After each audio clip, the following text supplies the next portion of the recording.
Hello viewers, এবার বাংলাদেশের জনপ্রিয় নায়িকা পরীমনি তার ডিভোর্স অ্যানিভার্সারি পালন করলো তার দুই কোলে দুই সন্তানকে নিয়ে।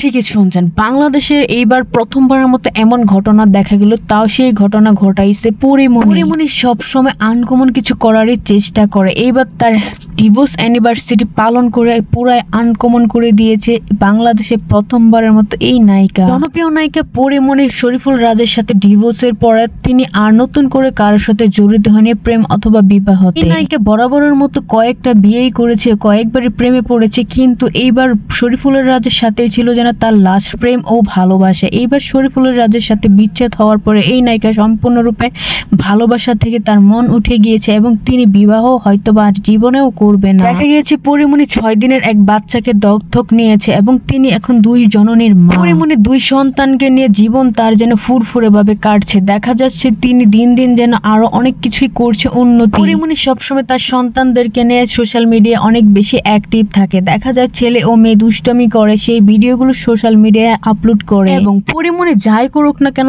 লাইফে সবকিছু তার ভক্তদের মাঝে শেয়ার করে যাতে সবাই এনজয় করতে পারে তার সাথে। পরীমনির লাইফে বরাবরের মতো সবসময় সমালোচনা ও আলোচনা থাকে এবং তার লাইফে বিভিন্ন ধরনের বিপদগ্রস্ত পার করতে হয়েছে এই নায়িকাকে। মিডিয়ায় প্রচুর ঝড় ও আলোচনা চলে এই নায়িকাকে নিয়ে সবসময়। পরীমনি তার শত ঝড়ঝাপটা পেরিয়েও 2 সন্তানকে নিয়ে তার জীবন খুব সুন্দরভাবে পার করছে এবং প্রথমবারের মতো বাংলাদেশে এই ফার্স্ট টাইম হ্যাপি অ্যানিভার্সারি পালন করছে ডিভোর্সের।